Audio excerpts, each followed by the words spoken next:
Selamat sore, salam kenal saya dengan Molly bagi teman-teman dari Sobat Miso yang belum mengenal dengan saya. Tentunya selamat datang dalam acara Study in Holland Online Series. Ini merupakan sebuah acara yang sangat spesial sekali, and especially this is a very special moment for all of us because today we are going to have online class about spatial engineering, earthquake, and humans, a wicked problem. Jadi sebelum Amalia akan lebih jauh lagi untuk berbincang-bincang di sini dan juga membuka acara ya, di sini juga sudah hadir di tengah-tengah kita beberapa teman-teman dari University of Twente.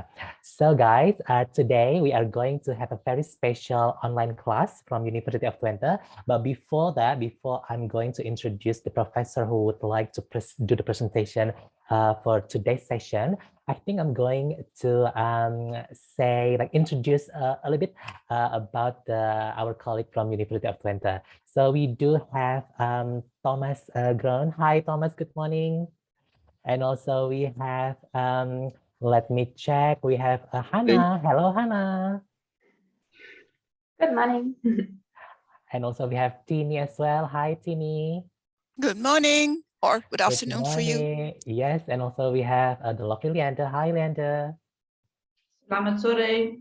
Selamat sore. And also we have Mbak Pipit as well from Atlas Education. Hi, Mbak Pipit. Selamat sore. Hai Sobat Sore, hai semuanya.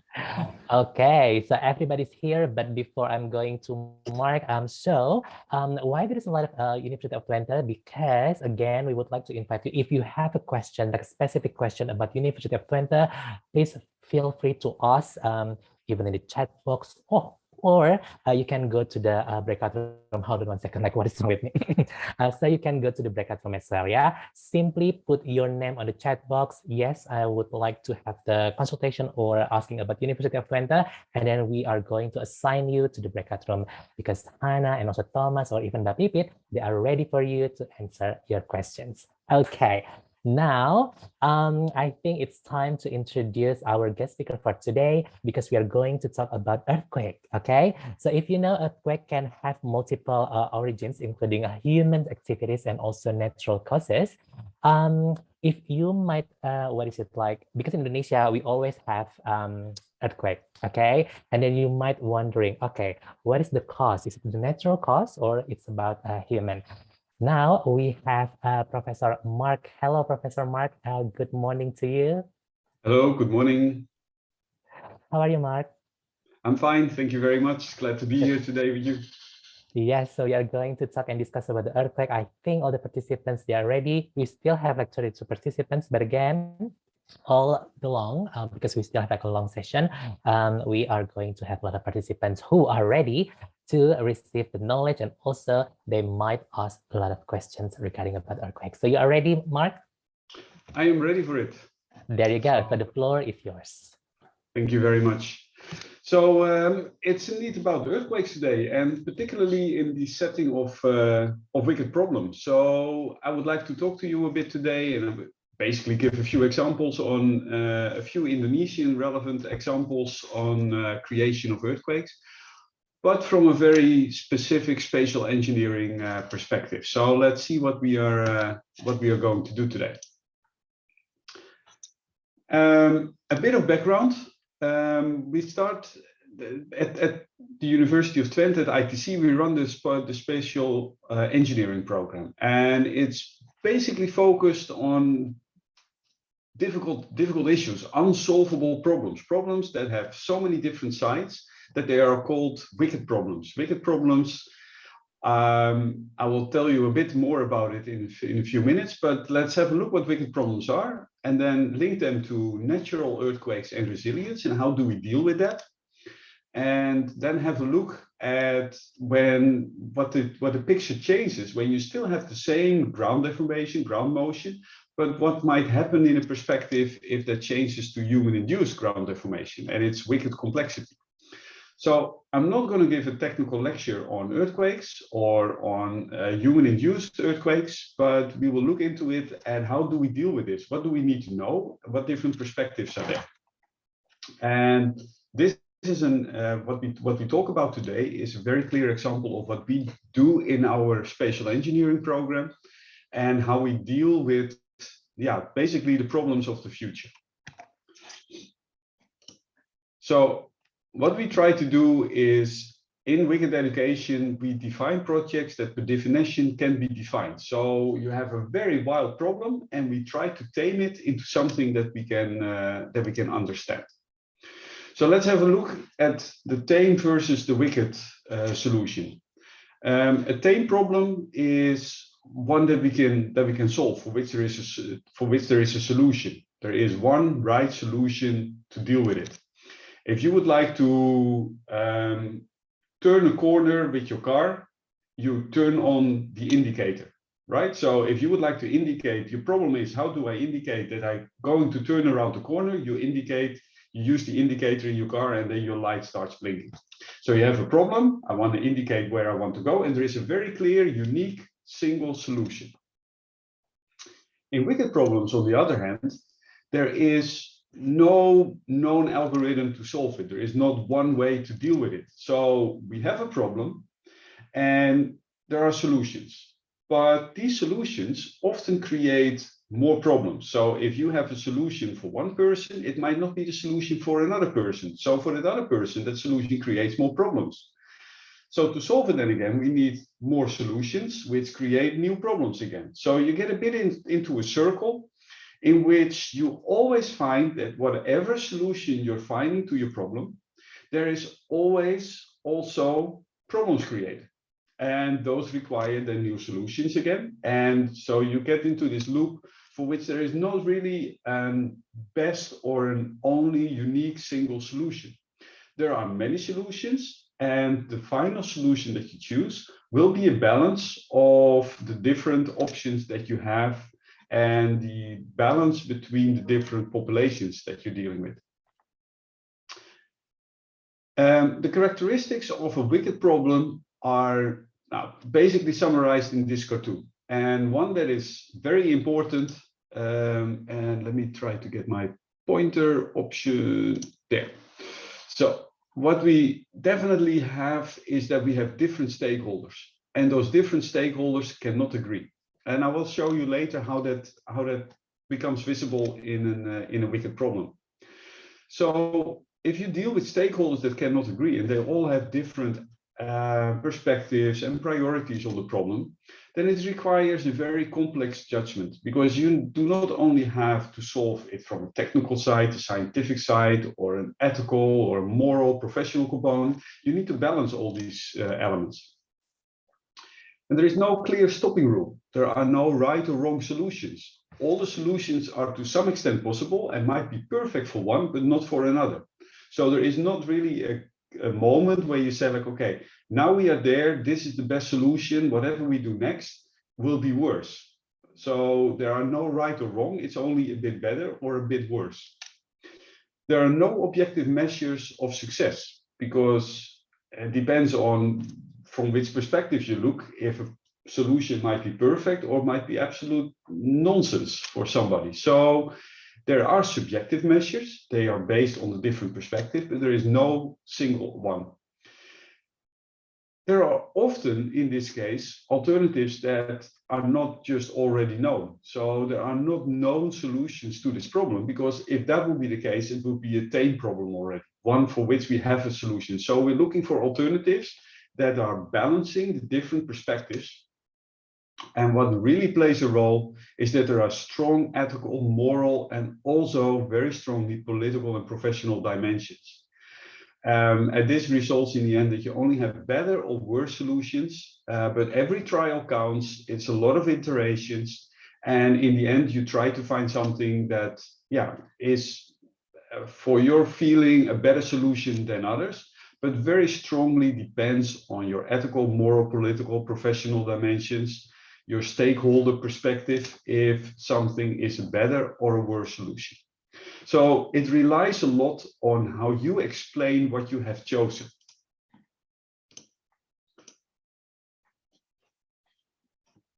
And there we go. So in summary, we have a tame problem that results in it's either a fail or a success, a 1 or a 0. You go from a problem to a specific end solution, and the solution can also be copied. So we don't need to reinvent the wheel. Once we have this indicator in the car to go around the corner, you will find out that every car has this. So everybody recognizes it and everybody knows the same solution to the same problem. So the same rule can be applied over time. Every time you go to the right side, you tip the indicator up. If you go to the left side, you tip the indicator down. In a wicked problem, we have a scale. A solution is not a binary fail or success, but could be better, good, or bad or worse. And then the problem is never solved entirely because you always have people in there that do not agree. So there is no stopping rule. A problem is unique in this case in novel ways. So a solution needs to be customized. And that means that you continuously customize your solution. You go from a problem to a solution, you add a problem, you try to solve it in a new solution, and this continues. And a problem is not understood until the formulation of solution. So the solution changes over time.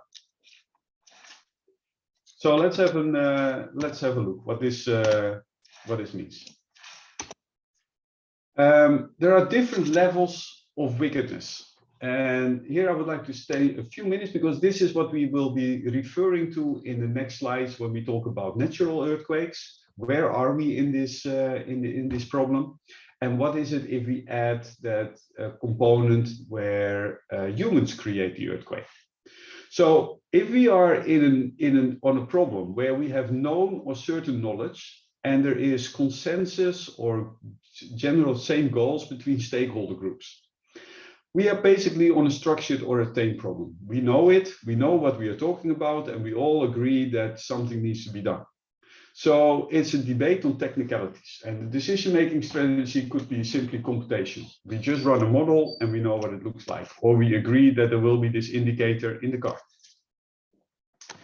Then we have two types, a moderately structured problem. And then there could be a difference in components. So it could be that we are on a model where we know and we have certain knowledge, but the stakeholder groups do not agree. Yeah, so we get a debate on the goals and the values. So in the end, the decision-making strategy here would be a compromise. You try to find, based on the knowledge that we agree upon, we try to find a solution that is a balance between the different groups. It could also be that all stakeholder groups agree that something needs to happen, but we don't have the knowledge, or the knowledge is uncertain. So that means that we need to have a discussion with each other on how to get more knowledge, define more research, get more certainty in our observations. And the decision-making strategy here would be judgmental. Which one is where, when do we know a bit more? How do we find more information? The most difficult one is the unstructured or wicked problem, where we have an endless debate. There is no agreement between stakeholder groups, and they also don't agree about the knowledge.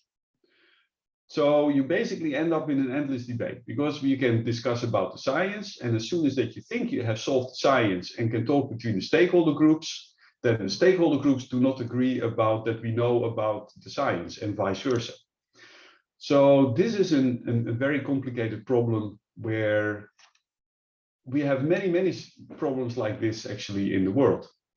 So what I would like to ask you is, can you name, and you can just type it in the chat, can you name any kind of wicked problems for society that fit with the descriptions that I have just given?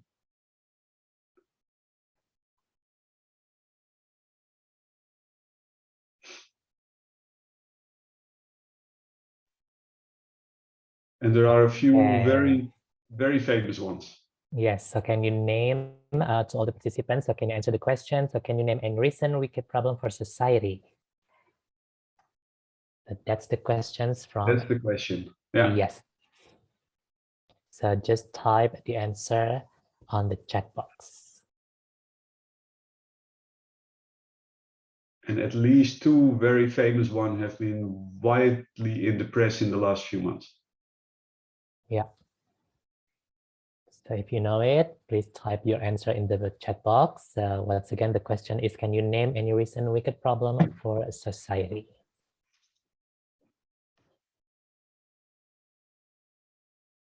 I can already tell you, if you would like to join the spatial engineering program, you need to become active. because we will ask a lot of these kind of questions to you. I'm not sure if I now scare people away, but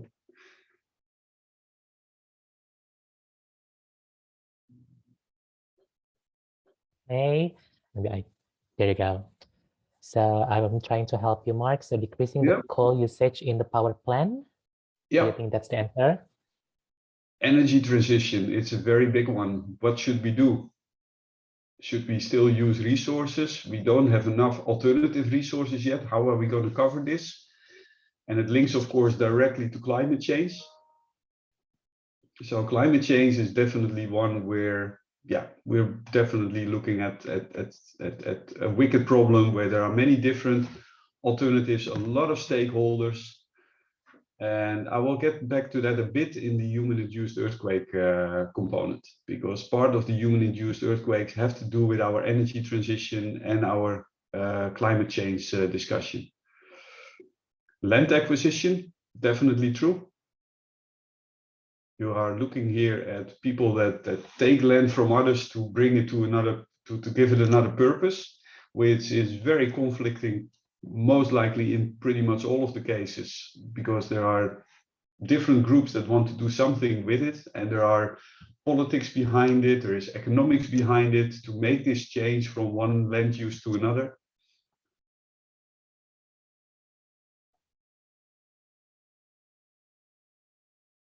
I think the most famous one at the moment is the corona pandemic. Healthcare, right? There are so many different ways to deal with it, but what we have is that for the corona pandemic, the Omicron problem, we don't have the science yet, and people disagree on how we should deal with this. Should we close society and keep it small, or should we open society? Does it exist? Is the problem as big as people claim? So there is also a clear loss of faith in science. People don't believe science necessarily, even without a reason. But just because they read stuff, and other people are very vocal about different perspectives. So you see a lot of different perspectives out in the media, in print, on television, on internet, on different media.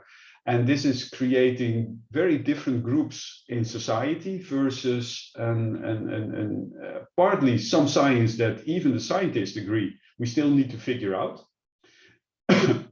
But also a lack of trust in some of the science. So even if the science is okay, some people claim that the science is not okay without providing the evidence. And that is a typical part of a beautiful example of a wicked problem, because you get an endless debate and you get people really opposed to each other, and it's it cannot be solved anymore only on scientific grounds or only on social grounds and motivations. So these are the ones: the climate change, land subsidence I see coming up, the corona pandemic, and specifically then now also with the Omicron problem, we see that we enter a new era of a next phase in an already wicked problem, are indeed elements that are very diverse. If you're interested, and don't start it right now because you still need to look at this lecture, there is a very nice movie on Netflix. Recently came out. It's called Don't Look Up, with Leonardo DiCaprio. And it is a very beautiful example that represents anything about climate change, anything that we see with Corona, anything that we face in any kind of wicked problem. It's about a meteorite hitting the Earth. We know this a few months ahead, and then there are whole conflict starts between science, between media, between politics, between public, in what to believe, what is important, and what actions to take and by whom. It's a beautiful example that represents anything. You can just replace the meteorite with Corona, you can replace the meteorite with climate change. It is just about belief in science, recognition of science, the role of public, of different groups, the role of politics that might have something different, companies that might have a different perspective. Very interesting movie. So if you would like to get a bit more perspective, I think you will recognize a lot in it. It's a nice movie. So let's move to wicked problems in spatial engineering. There was a bit of a background. In spatial engineering, we look specifically for problems that involve the Earth and its society. Those problems normally have multiple stakeholders. Each of them has its own perspective, and there are very often conflicting priorities. And therefore, there is no unique solution that satisfies all of them. Now, this is a very common thing that will happen, but we believe that the present university population is not really ready to deal with this, because we always try to make problems understandable. Because in education, it's pretty difficult to give problems to students that doesn't have a unique solution, because then how do you rate if a student has reached the goal? So this is a difficult thing for which we think we have found a very beautiful solution to actually train people to be capable of addressing those unique problems that society is facing in the future. So let's have a look at two different examples of wicked problems in relation to ground motion. So the first one will be about natural earthquakes and related spatial planning and elements that relate to where do we go, how much do we invest, what is good, what is bad to do. And there is something about a setting of a government having the obligation to protect its people, but also how many investments would you like to make. Then we make the problem a bit more complicated. We have humans inducing earthquakes or ground motion. And we will discuss what the difference will be between a natural earthquake and human-induced earthquakes on the whole process of the decision-making and coming to solutions. So let's first have a look at earthquakes in Indonesia. And now you will see that a large part of Indonesia is simply covered by earthquakes. Earthquakes are everywhere. And based on this map, you would say that particularly the southern coast and islands are affected, but in general, it's a widespread problem. And most of the population of Indonesia is to some extent exposed to earthquake hazard. It depends a bit on how you represent data. You can represent it in this way, but how much does this tell people? This is a catalog of 120 years almost of magnitude 6 and above earthquakes. But some areas just only face up to 6, 5.8 or 5.9. It's not in here, so you might underestimate or do not feel represented, while you say like, well, I see here a lot of earthquakes, but my area also has earthquakes, but I don't see them in the map. It also doesn't say much how often those earthquakes are occurring, although the densities definitely indicate that some parts are more sensitive than other parts. So if you would now translate this into something that we will need to do as a society, we need to realize that not every earthquake is also directly a hazard. That depends on the depth of the earthquake, the magnitude of the earthquake, and the local situation, the geological conditions. And also, of course, is there a population to be hit by this earthquake or not? So despite a widespread occurrence of earthquake, the hazard that relates to it can show a somewhat different pattern. And what is not discussed here, but what is definitely very important to consider, are the secondary hazards that come after an earthquake. Think about fire or tsunamis and etc., landslides. So there might be parts where the trigger might be an earthquake, but the secondary damage is much bigger. And we have seen that in the early 2000s in Indonesia, where the secondary effects following an earthquake were much more devastating than the actual earthquake itself. And we see that in many places. If we now look a bit, instead of the blob of earthquakes, we look at seismic hazards. And that then relates to the acceleration of the ground motion that we can expect to see in Indonesia. Now, and then you see that despite the image that we had before, we basically have two main zones, one here and one here, that are a bit higher than others. And that is due to the fact that maybe more often earthquakes occur there, more larger earthquakes or more shallow earthquakes. in the back over here, there are still a lot of earthquakes, but those earthquakes are much deeper. So by the time that those earthquakes have traveled 2, 3, 4, 5 to sometimes 600 kilometers depth up to the surface, they have lost a lot of energy. It's almost like an earthquake that happened 600 kilometers away and has to travel along the surface to your place. So we see that despite that there were a lot of earthquakes in this area before, we also see that the seismic hazard there is relatively much lower, but it is very high into this area and over here.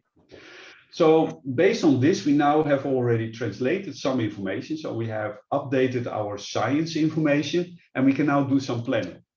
And we can start doing that on this kind of information. But what we really would like to do now, because now we have only looked at ground motion, but what we would like to know is how much can a society withstand that certain ground motion. And so then you look basically at the resilience towards a disaster. And disaster resilience is the ability of an individual or a community or an organization or a state or a country to adapt to and recover from hazards, shocks or stresses without compromising long-term prospect of development. So it should basically, if you're very disaster resilient, something can happen and it will basically not influence you. So disaster resilience is determined by the degree to which individuals, communities, public and private organizations are capable of organizing themselves to learn from past disasters and invest so much that they reduce the risk to future ones. And that can happen at an international, a regional, a national, and very local levels. Now you already see, and I've underlined here a few of these different scale issues, is that you have individuals versus communities and a whole public of whatever scale we are looking at. It could be a country, it could be a province or a state, versus, for example, private organizations like industry, which have a completely different perspective, or very sensitive infrastructure like hospitals, fire stations, police stations, that you would really like to withstand a disaster, or energy provision. And then you see that we can talk about this at an international level, a regional level, or national or very local, down to a local part in a smaller village, and then even a smaller neighborhood. So there are all kinds of different levels. And you can imagine that if you do this at an international level, from government perspective, you will get a completely different set of rules and guidelines and priorities than if you bring this to individuals on a local level that care about their house and their neighbors in their own local neighborhood. There are very different perspectives and also steps to be taken on making then a society disaster resilient. So we try to create rules that fit all involved, the individuals, the communities, the public and the private organizations. And we cover all the scales. So questions to solve, if you would like to look at such a problem, to make a society resilient, is for you to consider, do individuals and private organizations have the same priorities? And does every individual need the same treatment to become resilient? And do solutions at the international level have the same requirements and possibilities for implementation as on a local level? Yeah, so climate change we need to solve on a global level, but we also need to start doing this at a local level. So maybe go by bike a bit more often than taking the motor or the car. Give this a lecture online instead of traveling to Indonesia. Those are different levels that all have an impact on the problem.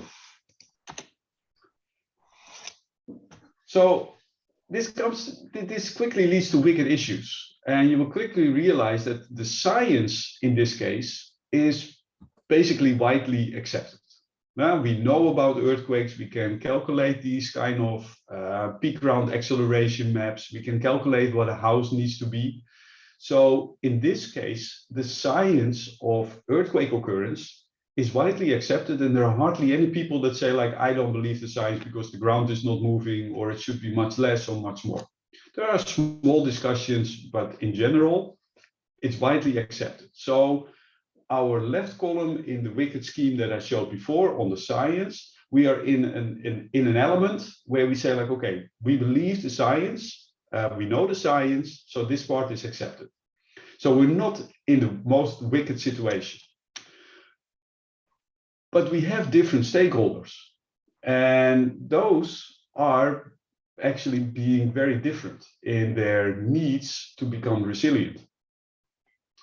And we need to make a change from a global map, for example, to a very local level map.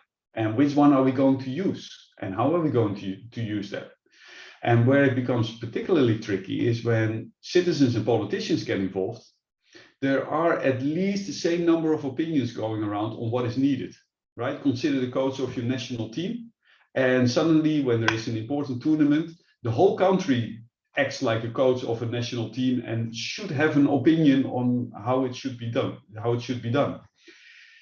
This applies not only to sports, but it also applies to a lot of those discussions that are going on in society on what are the best steps to solve climate change, to make our society earthquake resilient. And what is good for one is not so good for another one.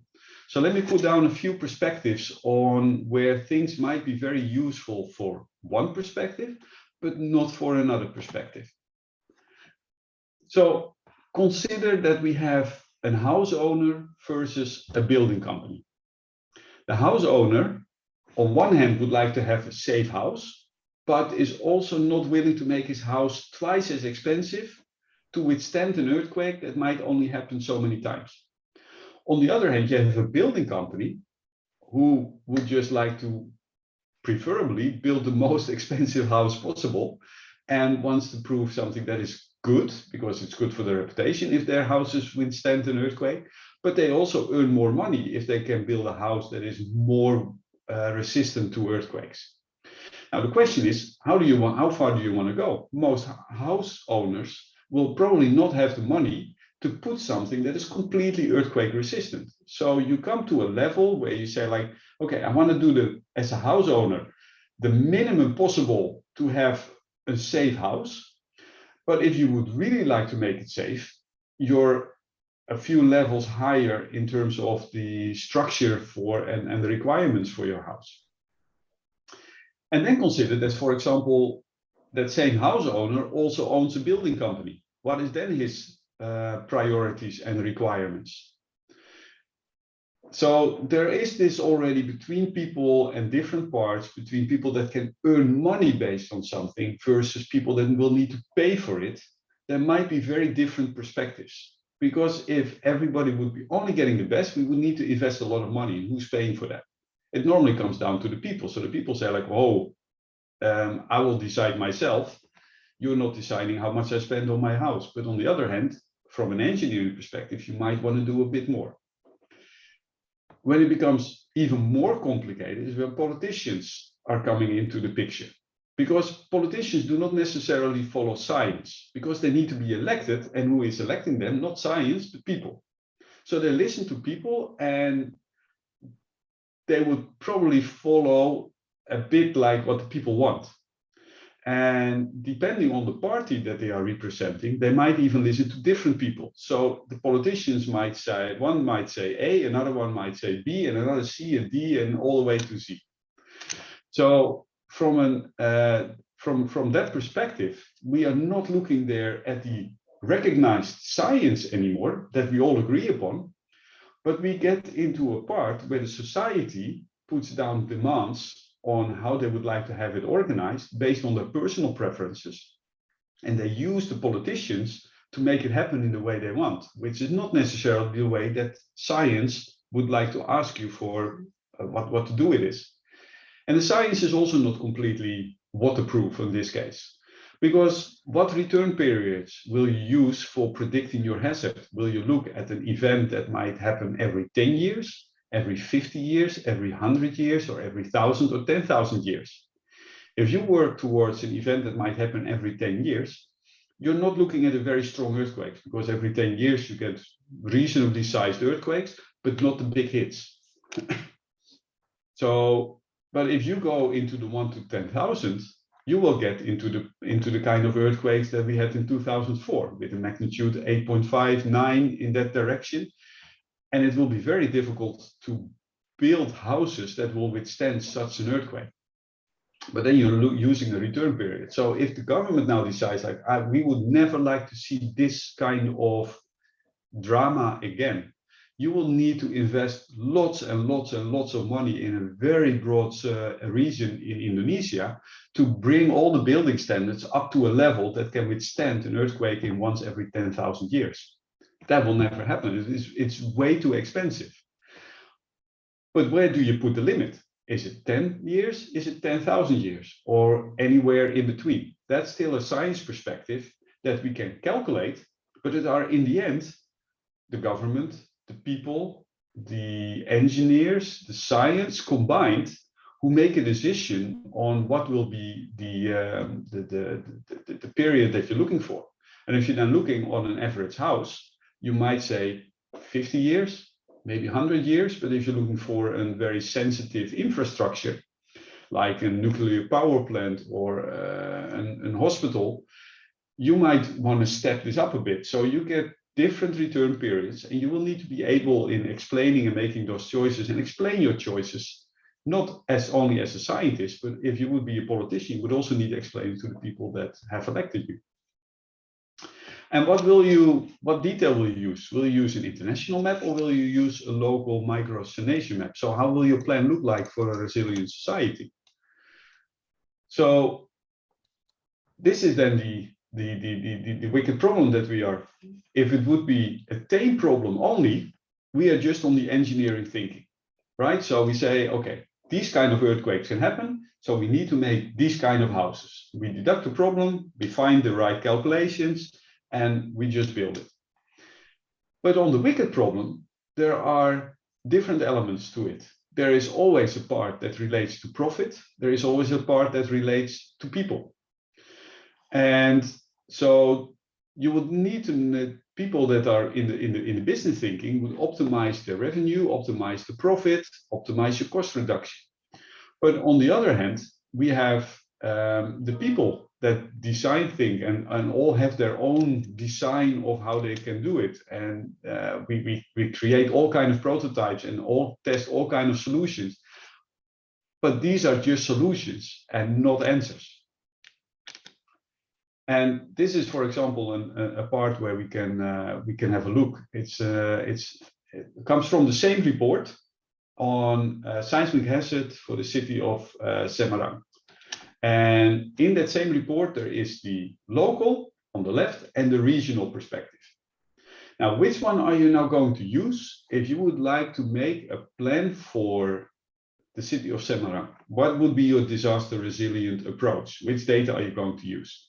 Will you do that based on what we see on the right-hand side in the large-scale earthquake distribution and seismic hazard for the whole island?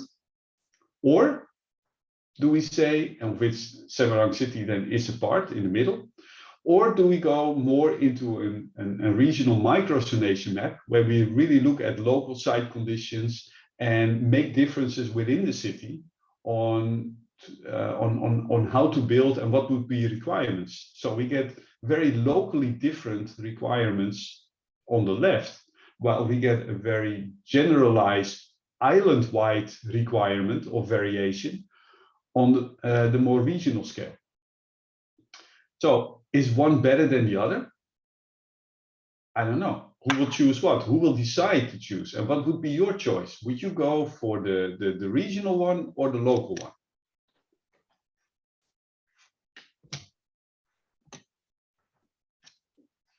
Now, there are still further issues to consider, like should you build in areas of high earthquake risk, or are we not going to do that? And if we are building on the coast, should we also consider other hazards like sea level rise, which can lead to higher groundwater levels, weaker ground, thereby more amplification, but also a chance of flooding or destructive tsunamis? And what is the risk for the economy to invest in resilience or not to do this. So this is not only an economic or a technical or a scientific issue, but it's also very much a political issue and often very personal and emotional. And there is a beautiful example of the 2005 earthquake in Kashmir in Pakistan, where 80,000 people died in an earthquake that was reasonably large magnitude, but not so much that you would expect that so many people would die. And the local site conditions were very unfavorable in some of the places where people have built villages and cities. So one of the places that was absolutely devastated, I've been there myself shortly after the earthquake. There were only in a whole village of a few thousand houses, there were 2 houses still standing up. All the rest was flattened. Scientists looked into this and calculated like, okay, this is an absolutely disastrous place because of the geometry of the mountains, the soil conditions, the location. This would be a too much sensitive spot for further damage in case another earthquake would happen. So they basically recommended, and the government took that up and said like, okay, let's move this city. We will not rebuild here. We will do it somewhere else, a few tens of kilometers away in a more stable and safe place. Now, what do you think that happened? I think people didn't want to move because they were running the shop that their ancestors, the grandfathers had already started. They had all the roots in that area. And yeah, in the end, they just accept that an earthquake can happen. And they find the suggestion of moving is for them more emotional than having to deal with another natural hazard. So there are sometimes very strong personal emotional feelings in there in which you will never find a reasonable where the science, and they all agreed that the science was correct, no problem. But the stakeholders had so much different perspectives between the government and the scientists and the engineers versus the people living in this village that they did not come to a solution. And in the end, the whole village has been rebuilt. And the new village is maybe filled for 10 or 20%. Let's now move to the next part. And that is where we have human-induced ground motion. So a few things that are different from the case before is that if we have human-induced ground motion, it is perceived very differently, right? There is something that people do, could be due to exploitation or, for example, geothermal, or I've seen it in the chat, the groundwater, the land subsidence, that has a financial component, a commercial component to it. And as a contrast between what we have seen before with the natural earthquakes, that people very much accept that it can happen and it's a part of life and let's fate decide how you will be hit by it. There is much less acceptance for the effect of ground motion in case that humans have induced it, because it is often not accepted that one party is earning money and create damages to other people's property. There is environmental damage, there is environmental pollution, and somebody is doing it. And very local, the contrast in societies can be very large, because it could be that one neighbor is earning money with it and the other one doesn't. So where natural hazards are often a simple accepted as a fact of life, the human-induced ground motion is definitely not. And a lot of people think that if you earn money with something and you create damage, you should pay for it. But then we come to a difficult problem. And we see that in every area that has older houses or is also hit by similar natural phenomena, like in Indonesia, where you have gas exploration, geothermal, groundwater extraction are next to natural earthquakes. So, and all of them can create damage. So how do you separate damage from a natural earthquake from the damage that is created by an induced earthquake? People will very quickly try to move, and that's also very human, to move the damage from an earthquake into the damage claimed for a natural earthquake, because from the induced earthquake they get money, maybe, but for a natural earthquake they probably cannot. So then it comes to like, okay, who's going to decide on this damage and on the costs for the repairs? Will this be limited cost for the repairs? Will this be full? Will this be maybe even a strengthening of a house if you're really close to a natural exploitation area? And who controls then the exploitation of the earth resources? Who is in control of the whole decision making? Is that the local community and the citizens that are affected? Is that the company who has a responsibility, but you can already guess that they are not willing to invest most of the profits back into a community to strengthen the houses where they feel they might not have the full responsibility for it? Or is it national politics? So let's have a bit more of a look at the different perspectives in this case. Because altogether, politics, earth sciences, wicked problem is a very explosive mix which have different goals, content, and very different perspectives on views and ambitions. So consider a case of geothermal exploration. The government normally is very strongly in favor of geothermal energy for the green image of the country. And Indonesia is one of the leading countries in the world to invest in geothermal energy.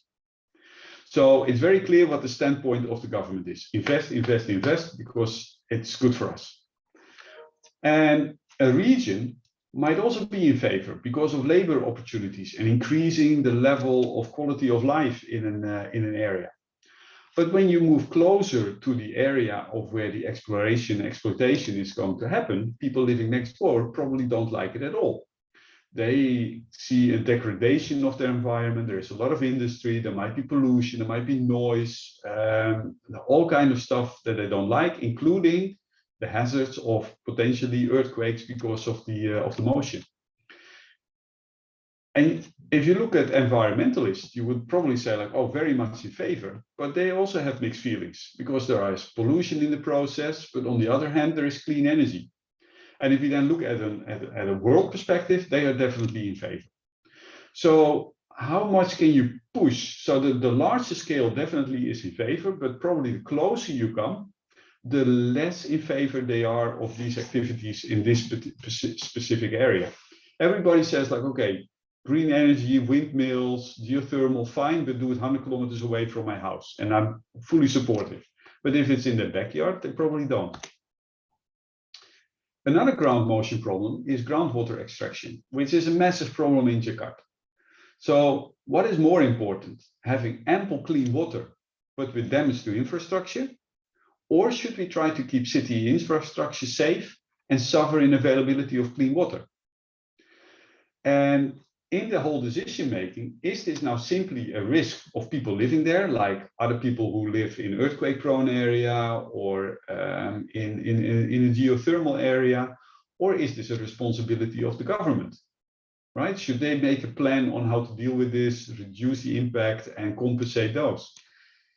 And who decided if this is a smart solution and on which grounds did they do that? So these are all kind of problems for which, if I would probably challenge you now, you probably don't have directly an answer or a solution. Now, these are the kind of things we deal with in our program on spatial engineering. So we try to solve the problems of the future with the dynamics of present day society. So we see that there are problems coming up. We know how society, or we at least can make an inventory of how society works and try to find the different perspectives that are related to wicked problems and try to find not a unique good solution because it's not there, but find the best solution based on the different perspectives that you will be working with.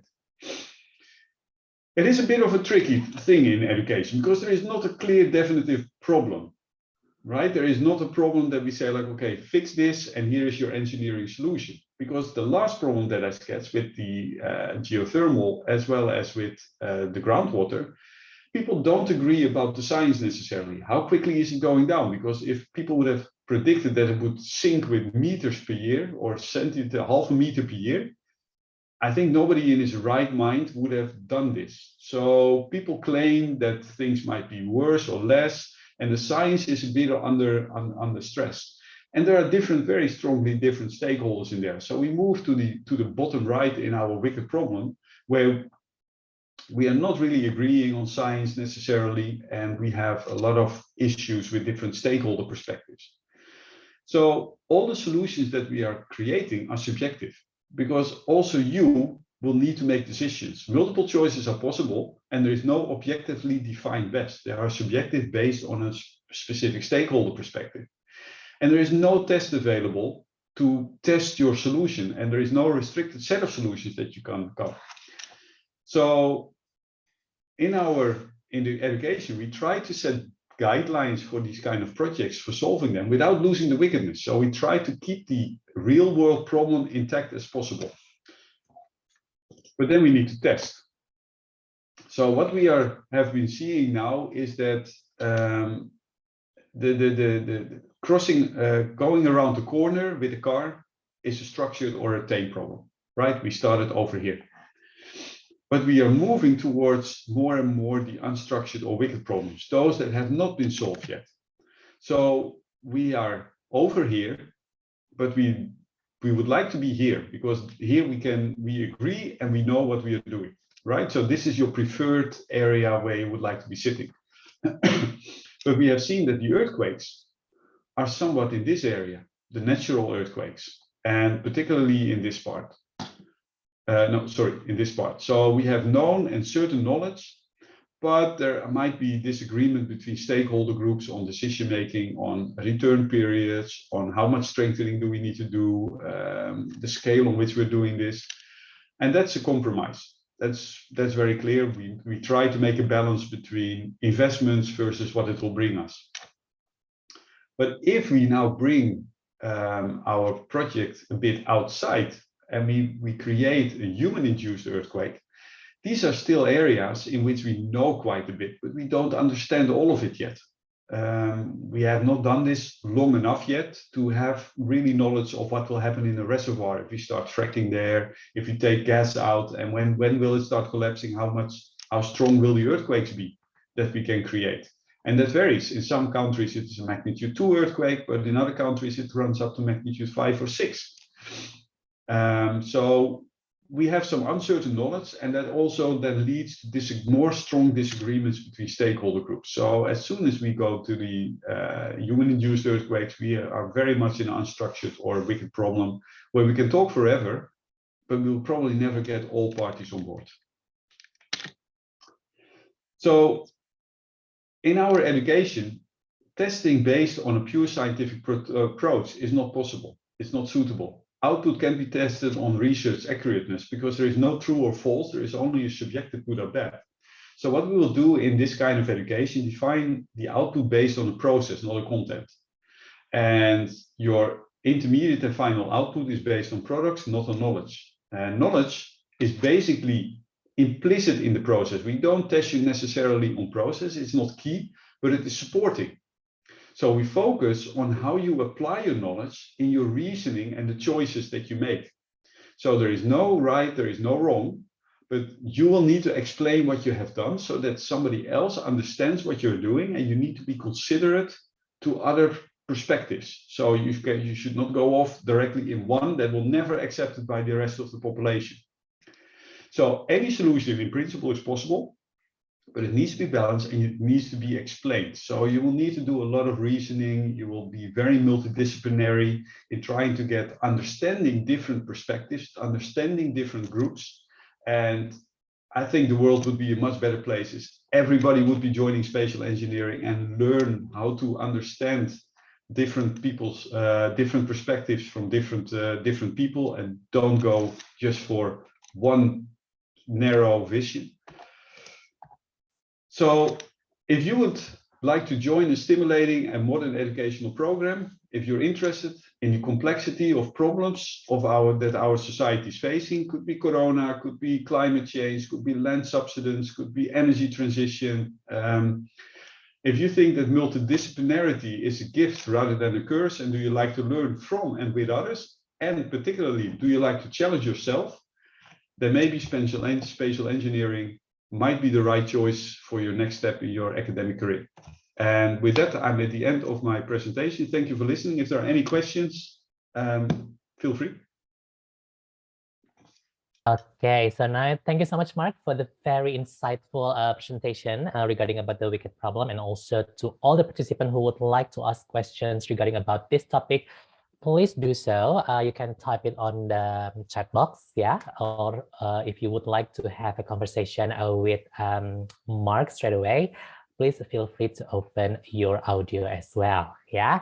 And also I would like to remind you, if you have any questions regarding about University of Twente, please, you can ask my colleague from University of Twente. They are here. They are ready to answer your questions as well. Also, we do have our breakout room, so just feel free to type your name on chat box, and then we can move you to the breakout room if you have any questions about the University of Twente.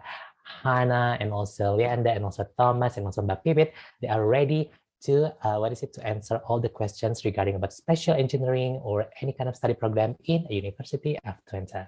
Okay, back to you, Mark. This is really a exciting topic for me as well, because you mentioned about the movie Don't Look Up, because I've watched it already. And I hope you watched it already. And I'm not gonna give any like big spoiler, but the thing is, with the natural disaster or any kind of events happening these days, of course, the government role is really important. But when we look back to that movie, I might say why the government, it's really easy to, like to play around, because they try to like avoid what the scientists said. So do you think is that like the best solution, or what should we do as a society to solve the problem if the government like it's more choose to another opportunity or like conflict of interest in the reality? Yeah, now you're asking now a lot of things, and they relate actually very close to the movie. So yeah. I think what they have pictured in the movie, and I will try not to spoil the movie too much, but it's a bit of a Trump-like administration. So what we see there is that it was very clear that Trump was not a fan of science. He cut down on all university budgets, funding, research funding budgets, NASA budgets, and only where he could shine, like going on a mission to the moon, the NASA got more, but for more research-based funding.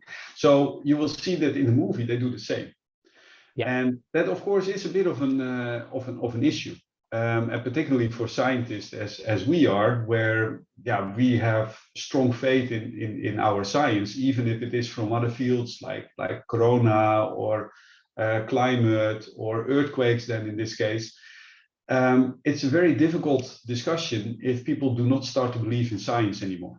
And there you get very polarized views. And you will also see in that movie, and that's why it also is called Don't Look Up. Although the meteorite is on the horizon and you can actually see it, people say don't look up because they are trying to trick you into believing that there is a comet coming. And so the only thing that you can do in this case is try to organize the different perspectives and try to go into a debate. But the whole thing requires, and that's why I was also emphasizing a bit in the presentation, I hope that more people will be getting multidisciplinary views and respect for other people's opinion and listen to each other. I think the key for solving any future problem is that we should not be polarized into very strictly believing A or B and not anything else, but be open for and agree with each other on what we agree upon, and other parts where we agree to disagree. And that discussion is often not held. People are just tossing everything in the disagree bin or in the agree bin, and they take very strong standpoints. And you also see that in the movie coming.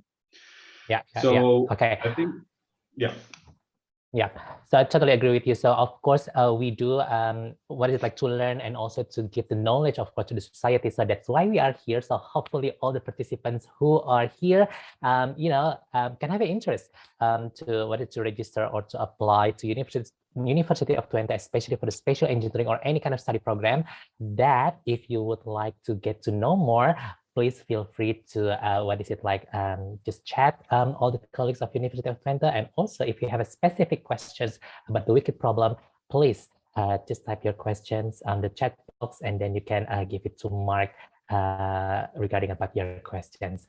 I do still have one more question, if you don't mind. So regarding about the developing countries, we have some limitations in everything, I would say. And sadly, that the developing countries, they live like around the earthquake, what is it, like location, or maybe we can get easily to have a natural disaster, especially with the earthquake. Because of the limitation of resource, so do you have any, of course you mentioned about the wicked problem, but do you have any like a specific, what is it, like a specific way to mitigate the earthquake hazards? Because what I know these days, for example, Indonesia, we have to build house, let's say earthquake proof, but again, the material is really expensive. Yeah. So do you have any solution for that? It's a bit an engineering problem. I'm not an engineer, yes. but there are clear solutions, right? So I think the most extreme engineered solution is Japan, right? They know they can invest all the money that they need to build really earthquake proof. Using very strong materials, building skyscrapers that are have a foundation that is taking resonance out of the building, and thereby making them much more earthquake proof than a similar building that doesn't have this. The alternative, I think, what we often see is just going for a different style of building, and sometimes that works, but sometimes that doesn't. Because if you are looking, for example, in densely populated cities, there is simply not a way of only working, for example, with wood structures or lower buildings that have less risk of collapsing in an earthquake. But using different materials that take resonance out of buildings is a relatively simple solution that can be applied more widely.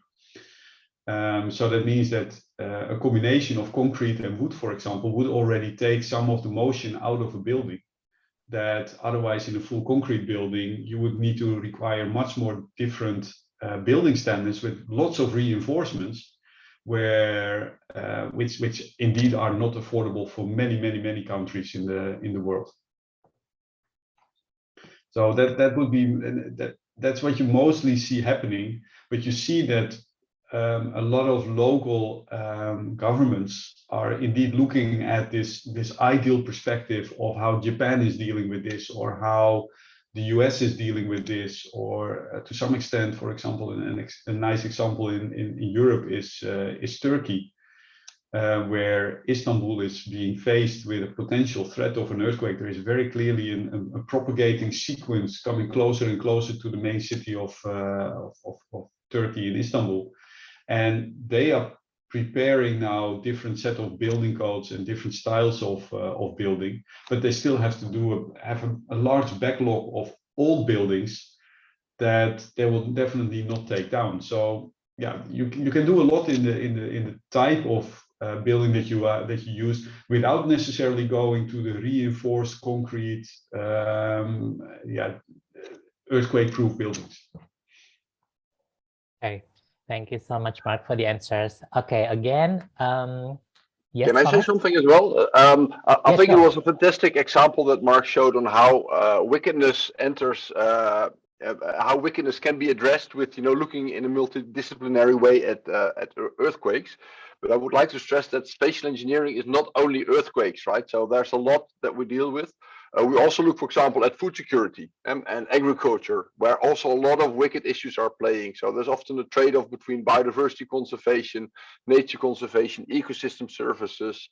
So the picture is very broad, and I think it's good to realize that there's many things. The corona pandemic has been mentioned multiple times by Mark, which is also typically a wicked problem. And our students are looking at all these different problems. So we have students who look at, okay, how can we actually tame the problem around COVID pandemic, and what kind of measures could work? But we also had people that looked at hurricane preparedness, for example, which is another issue that is actually natural hazard, but where well, there are different ways to tackle it, but there's also different views on how you should tackle it. Also in environments where there's not a lot of money at hand. So based on your question, okay, how would developing countries have to deal with this? So there's a lot of scope for things as long as there are large scale problems where you have to use spatial information. That's kind of yeah, a bottom line. That's why it's called spatial engineering and not micro engineering, for example. Yeah. Awesome. Thank you so much, Thomas. Okay, now we have questions from the participants. Okay, first of all, questions from Hafiz. Dear Mark, thank you for your insightful presentation. If you don't mind, could you show us the real implementation of spatial engineering in solving natural disaster wicked problems? And do you have any one of interesting case in Indonesia? Thank you very much. Yes, and maybe Thomas has, do you have slides, Thomas, on the actual case studies that we are running? Yes, I do. I do have a slide on how we actually implement it in the teaching. Wait a minute, let me show you this here. Okay, well, Thomas is putting it take your up. time, Thomas. This is really interesting questions. Yeah, Let me see, we have three different case studies in there. One is on flooding, one is on food security and ecosystem services, and the other one is very close to what I have shown today about the exploration, because it's about gas exploration in the north of the Netherlands, where we create a lot of earthquakes. And but in principle, well, the interesting cases I've just talked about, I think what is a very interesting one is the groundwater extraction in Jakarta. I think that's a beautiful example that we are actually considering to put into spatial engineering. But in the end, and that's the interesting thing, I think, of this program, because knowledge is not really explicit. So it doesn't really matter where you do what kind of setting. It's about the style of thinking and dealing with different perspectives. So, but I will give it to Thomas to explain a bit more about how we do a real implementation. Thomas.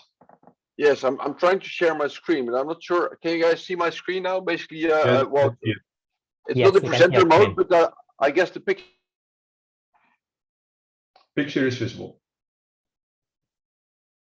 Do you hear me still? Yeah, we can hear you. Okay, great. So what we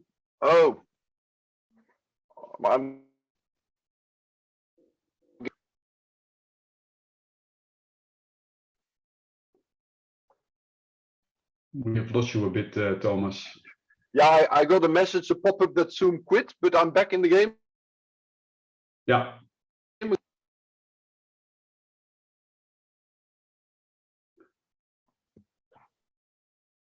Okay, try it once more, and otherwise I will try to do it. Yeah, that's great. Thanks. So we have 3 case study projects that students work on, and you see here a little bit of graphical representation. You can still see the picture, right? And the first case study is about what we call climate resilient cities. So we keep the scale of the project rather small. It's a single city, and that city is prone to flooding.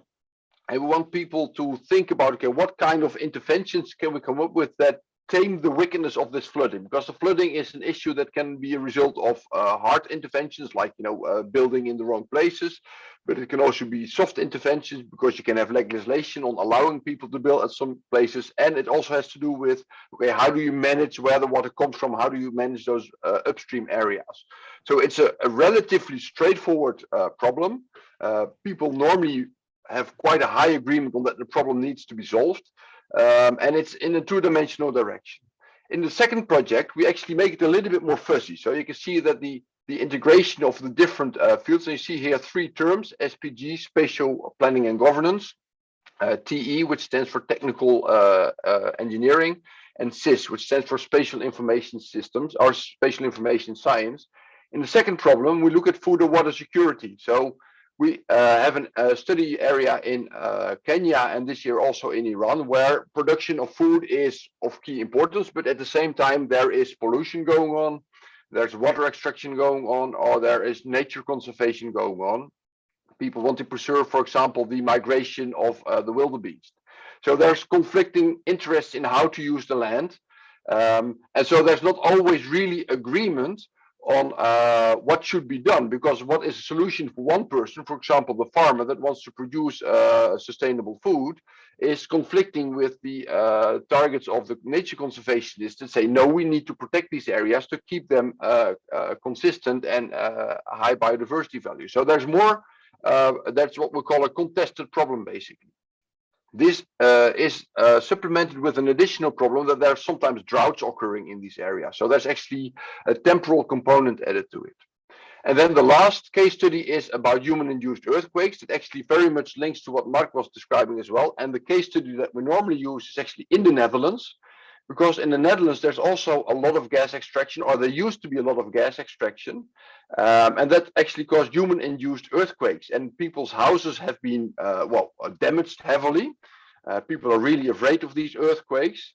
And actually, just recently, a new chapter was added because we just got a new government this week. And this government, the first announcement was that they're going to extract more gas again. And people in this area are really upset that they were promised that gas extraction would stop because of all these damages. And now there's been made a decision to continue extracting more gas again. So this is definitely not a closed case. And there's a lot of mistrust between the people that live in the area, which is far away from the capital.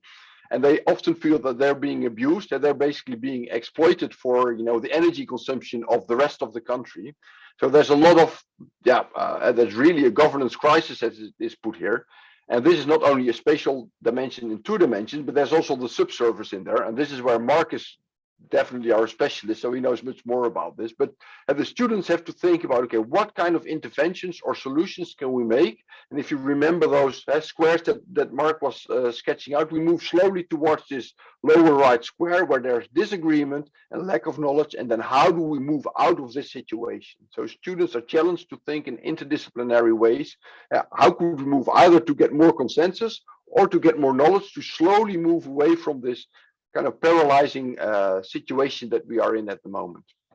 I hope that is answering the question with enough detail for the student.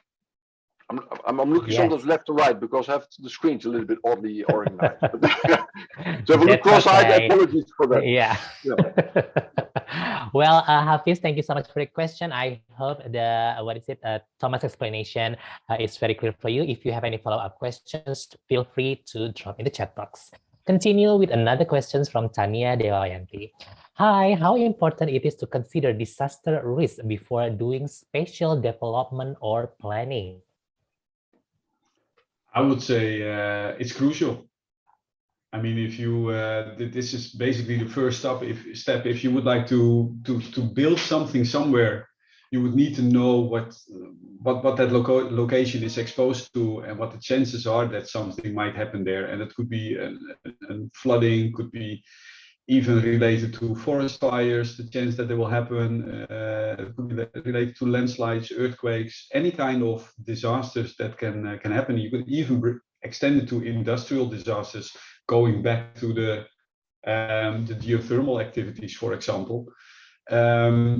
So I would say disaster risk is your first step before you even consider thinking about spatial development or planning, because you would definitely, to reduce costs, to offer your citizens a safe environment, I would say you would always like to do this in an area that is relatively more safe than other areas, and definitely do not invest in spatial development or planning in terms of areas that are highly prone to any kind of disaster in the near future. Hey, thank you so much. Probably Thomas, would you like to add something? I think Mark gave a very good answer, and actually disasters and hazards are his specialty. I'm more in the natural resources, so I'm in plants, animals, agriculture. That's where you should ask questions to me. And I trust the science, so I leave the experts answer the right questions, right? Yeah, well, we do have a very complete package at the moment, so yes, feel free if you would like. Oh, there you go. So Hafiz, you have another question. Let me read it for you. One more question, if you don't mind. Have you doing some research or analysis in national defense strategies, or some might call it geospatial intelligence?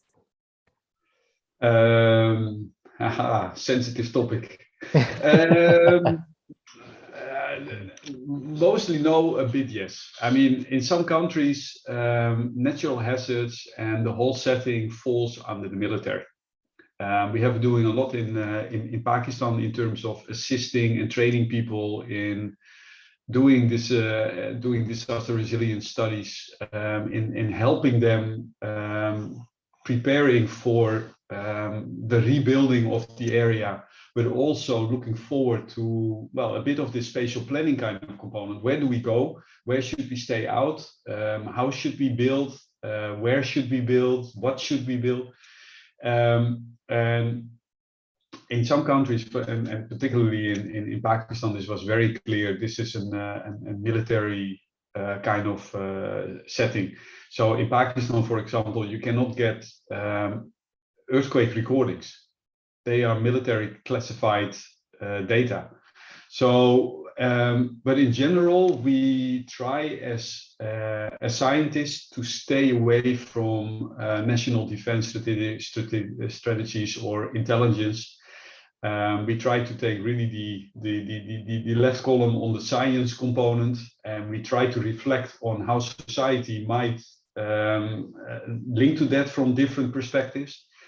But we try not to make a very clear link to geospatial intelligence. But it's, of course, if you're working in such a setting, you basically do the same as what we are doing as a scientist. But you just take one stakeholder perspective, which is of the national intelligence defense agencies, which is one of them as a part of a government, and then you have the citizens and the companies, or a company that is building a nuclear reactor, of course, is also on this national intelligence and defense protection versus natural hazards. So it often links to it, particularly on critical infrastructure like bridges, hospitals, police stations, the rescue services, which is often related to the army. All these kind of things bring together and have a component in this. But in general, we don't work in this field. But the knowledge that we are preparing and gaining is, of course, and the work that we are doing is very similar as what you would do in such a setting. Okay, cool. Thank you so much, Mark. We have another question from Muhammad Al-Bagir. I will read it for you. So could you please show us the career path after taking this MSc program? Since this is a very multidisciplinary program, I guess, is it possible to work in consultant, researcher, or government itself? I think I can say something about that. Yeah. So we're a relatively new program, and we're running now for the 4th year. We're now starting to see how our students are developing, and they are ending up in a number of places. So some students really are caught by the research and the science, so they go for a PhD, so they basically go for research. But we've seen also students that ended up at governmental organizations. So Rijkswaterstaat, for example, the Dutch organization that manages the roads and the waterways. And people that end up we even had somebody who became an architect. So after this, did architecture, but also indeed international consultancies, the Red Cross, for example. We actually have connections with the Red Cross as well. So we have people who did work for the Red Cross, and so NGOs basically is also typical organizations where you can work, and specifically organizations that are in disaster risk reduction or biodiversity conservation, or these kind of things. That aid organizations are very keen on these kind of skills, because they often work in settings where there is a conflict, where there is a wicked issue that needs to be solved, and that needs, an open mind and an interdisciplinary approach to tackle those problems. Awesome. Okay. So I think, I'm going to announce the very last announcement. If there's someone who would like to ask regarding about... there was one question that we skipped, I'm afraid. There was one by... Oh, yes. Yes, we can do it. Yeah, of course. I will read it. Answering in the chat. Are you already entering in the chat? Yeah. Okay, that's great. Okay, let me check. Of course, yes. Leander already answer it. There you go. So I think I have maybe one remark to that, because there is always this balance between topics that we have and topics that you bring yourself. I would just recommend for anybody coming for either an MSc topic that you would like to bring yourself or a PhD topic to bring yourself, get in very early contact with your supervisors, because one of the biggest problems that we know that we encounter with on topics is data availability. Yeah, on the topics that we offer, we often can guarantee that there is enough data to do your MSc or PhD research. For bringing an own topic, we would definitely need to sit down, you will need to sit down with your supervisors to make sure that the data that you're bringing has all the information in it that are needed for you to finish your research.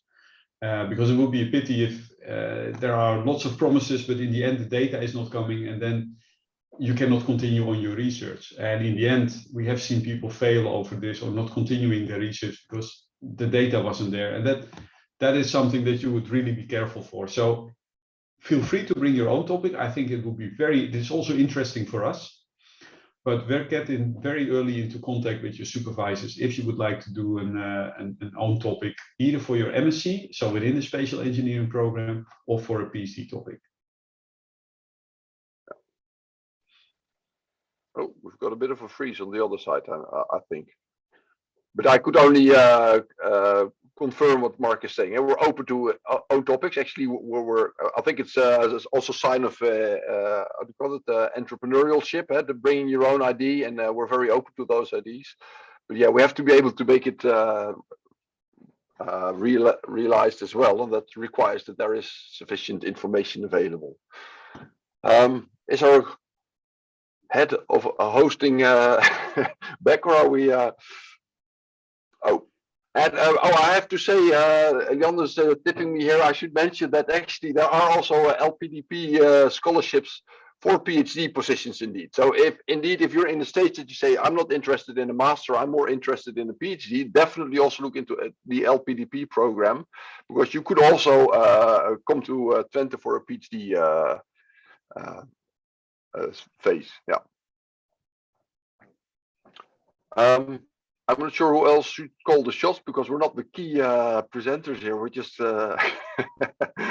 is there somebody else from Nuffic who wants to take over and take the lead, or is that just us that have to thank all the students for participating and the interesting questions? Maybe I can add some information on how to get more information after today to round it a bit off. That's a good idea, yes. Yeah. First of all, thank you for joining. I hope you enjoyed, and we have several options on how to stay in contact, how to further deep dive into content of the program, but also what we didn't address today is like our university itself and the life in the Netherlands, since that's of course also part of a study choice. So there are like several websites. I will put some links in the chat soon that you can have a look to get further information afterwards. If you like to, you can also sign up to get invitations to events in the future. But we hope that we gave you a good start today. And I think Nuffic Nation is back live. Oh my God, apologize because of the connection. But okay, first of all, thank you so much for Mark and also Thomas, who already gave the very insightful information. But also Hannah, you would like to, I think, share your screen regarding the video. Is that correct? Oh yeah, I can share a video of our campus as a smooth rounding. Okay, so the floor is yours. So I'm going to give you a few minutes to play the video. The floor is yours, Hannah. Thank you. I also just posted a bunch of links in the in the chat, so you can have a look. Let me see to share the video.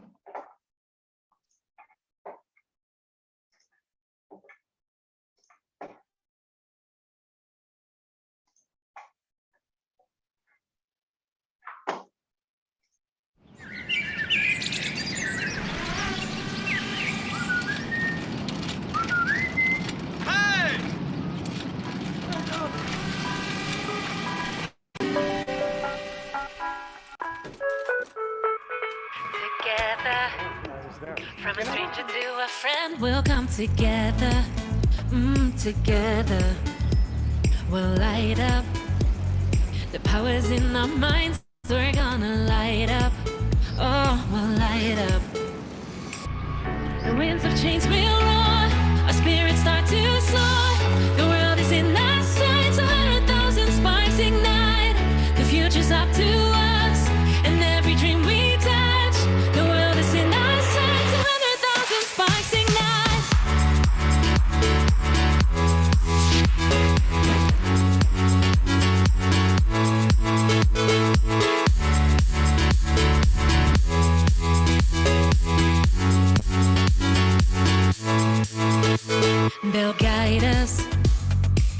that we design, they're gonna guide us, guide us.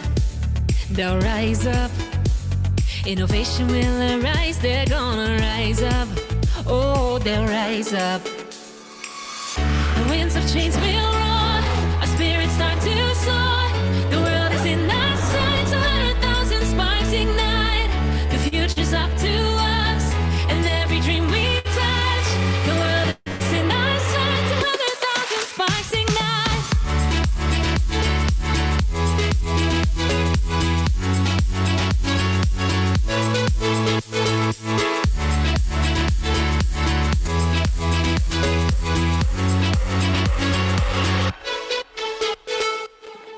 We don't play around. Sorry guys, sorry. We grew up with the future that's in our hands.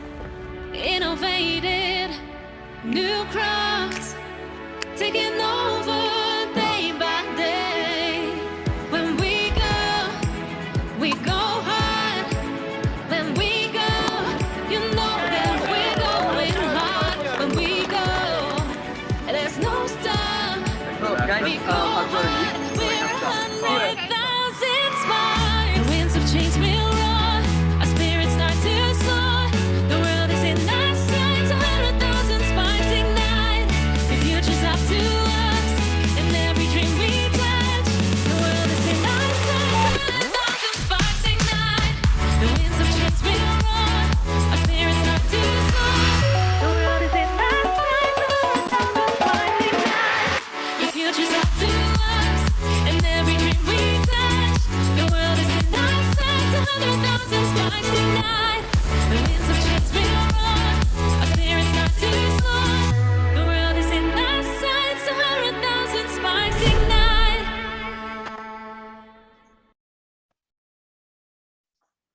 Awesome video. Look at that.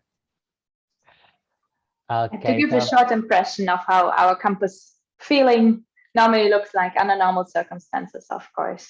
And yeah, hopefully again in the future to experience like that in case you choose to come to University of Twente. okay, so Hannah, maybe you have something I would like to deliver before we close this session.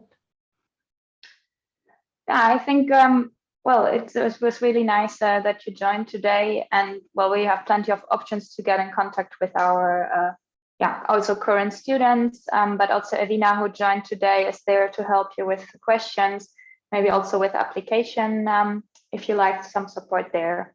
So yeah, please reach out to our program. They're always there for questions. If you like to know more today, as you've seen, like several of us joined today, we're there. We want to help you, to get all the information you'd like to have. Awesome. Well, thank you so much. Thanks again for coming virtually during this session.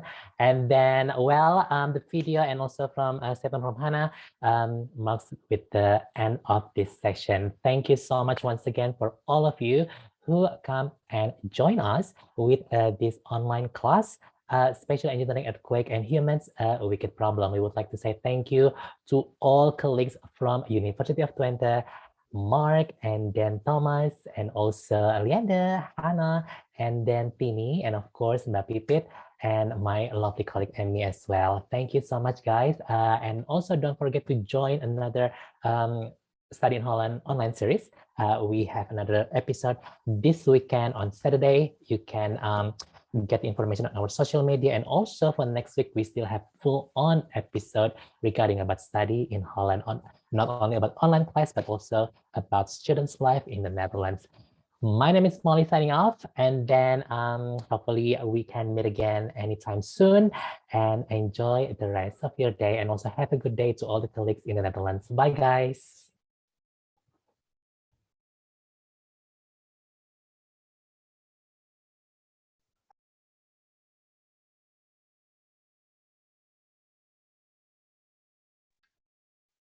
Thank you for Mark, Thomas, and Hannah for your great information.